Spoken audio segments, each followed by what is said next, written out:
The past is a powerful force. It shapes who we are, teaches us lessons, and carries memories we cherish. But it can also trap us, weigh us down, and keep us from living fully in the present. Many people carry wounds from old relationships, mistakes, regrets, and traumas that seem impossible to let go of. The truth is, while we cannot rewrite history, we can decide how much power the past holds over us. Leaving it behind doesn't mean erasing it. It means refusing to let it define your future. It means acknowledging what happened, learning from it, and choosing to move forward with strength and clarity. Today we're going to explore 10 ways to leave your past behind, so you can create a life that feels free, peaceful, and full of possibility.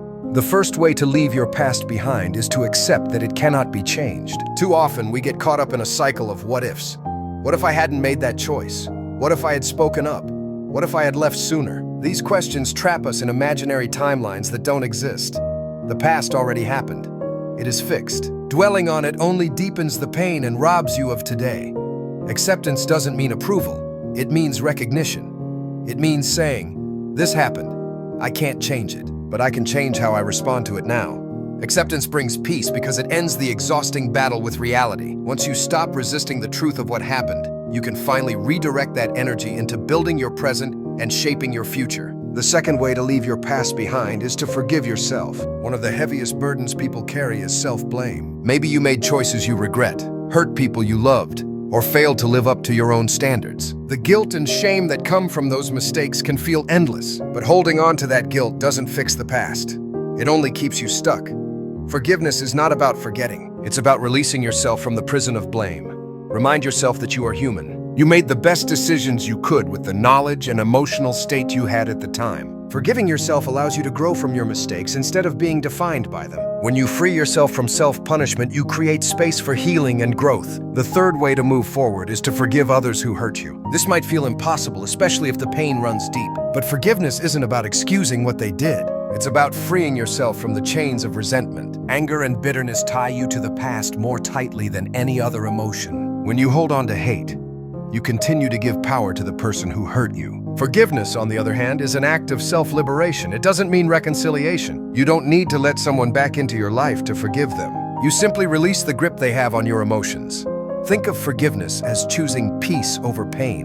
By letting go of grudges, you create room in your heart for joy, love, and new connections. The fourth way to leave your past behind is to reframe your story. Sometimes the way we remember the past is harsher than reality itself. We label ourselves as failures, victims, or unworthy because of what happened. But the same story can be told in different ways. Instead of saying, I was betrayed and I'll never trust again, you can reframe it to, I learned what betrayal looks like, and I'll choose wiser relationships moving forward. Instead of saying, I failed, you can say, I discovered what doesn't work, and now I'm stronger.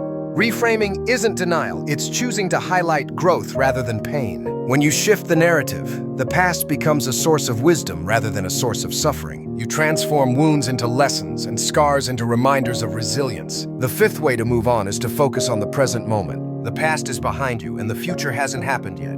All you truly have is the now. Yet so many people miss the beauty of the present because they are trapped in memories or anxieties. Practicing mindfulness helps you anchor yourself in the current moment. Whether it's through meditation, deep breathing, or simply noticing your surroundings, mindfulness interrupts the spiral of negative thoughts. Instead of replaying what went wrong years ago, you begin to notice the sunlight on your skin, the laughter of a friend, or the taste of your favorite meal. Living in the present gives you freedom. Every time you return to the moment, you weaken the hold the past has on you. Life is happening right now. Don't let old wounds rob you of it.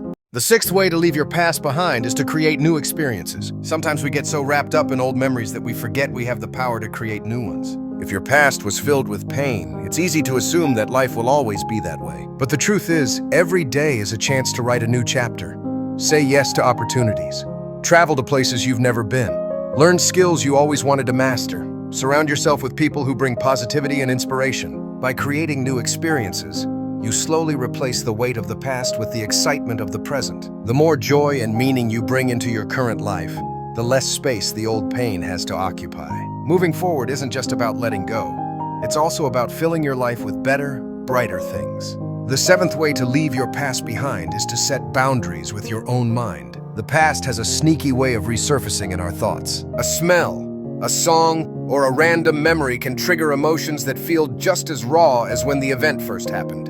Instead of letting your mind drag you back into that darkness, you can set boundaries with yourself. When you catch yourself replaying old wounds, gently but firmly tell yourself, "That's in the past. I choose not to go there." Replace the memory with something constructive, like gratitude for what you have now or excitement about what you're building. Boundaries aren't just for other people. They're also for your own mental health. Train your mind not to wander down roads that lead to pain. Over time, you'll notice that the past loses its grip because you've taught yourself to redirect your focus toward healing. The 8th way to move forward is to seek closure, even if it's only within yourself. Sometimes closure doesn't come from the person who hurt you. They may never apologize, explain, or acknowledge what they did. Waiting for closure from others often keeps you trapped. Instead, create your own. Write a letter you'll never send. Have an internal conversation where you express everything you wish you could say. Visit a place tied to your past one last time and say goodbye. Closure is not about them. It's about you deciding to end that chapter. By finding your own way to close the door, you take back control of your healing. You no longer wait for someone else to set you free. You set yourself free. The 9th way to leave your past behind is to focus on who you are becoming. Too often, people define themselves by who they were. They cling to old identities, mistakes, or traumas as if that's all they'll ever be. But you are not your past. You are your potential. Every day is a chance to reinvent yourself, to grow into someone stronger, wiser, and more compassionate. Instead of asking, "Why did this happen to me?" you ask, "Who am I becoming because of this?" See yourself not as a victim of your past, but as a creator of your future. Shift your energy from looking back to looking forward. When you put your focus on who you want to be, the past naturally fades into the background. Your attention moves toward the possibilities instead of the regrets. The 10th and final way to leave your past behind is to practice gratitude for the journey. Gratitude may sound strange when it comes to painful experiences, but it's one of the most powerful tools for healing. Gratitude doesn't mean you're thankful for the pain itself. It means you're thankful for what you gained through surviving it. Maybe the heartbreak taught you self-worth. Maybe the failure built resilience. Maybe the trauma gave you empathy for others. Gratitude allows you to transform the past from a burden into a source of strength. Instead of seeing it as something that broke you, you begin to see it as something that shaped you. When you find gratitude for the journey, you stop resenting your history and start honoring the lessons it gave you. That shift brings peace like nothing else can. Leaving your past behind doesn't happen overnight. It's a process, a choice you make every day to live in the present and embrace the future. These 10 ways: acceptance, self-forgiveness, forgiving others, reframing your story, mindfulness, creating new experiences, setting mental boundaries, finding closure, focusing on who you're becoming, and practicing gratitude are not quick fixes, but lifelong practices. With time, patience, and consistency, the weight of the past grows lighter. You begin to see that your life is not defined by what happened to you, but by what you choose to do with it now. So as you move forward, remember this: the past is a teacher, not a prison. It shaped you, but it doesn't own you. Your future is waiting, full of possibilities, love, and joy that you can't yet imagine. All you have to do is let go of the old chapter so you can finally step into the new one.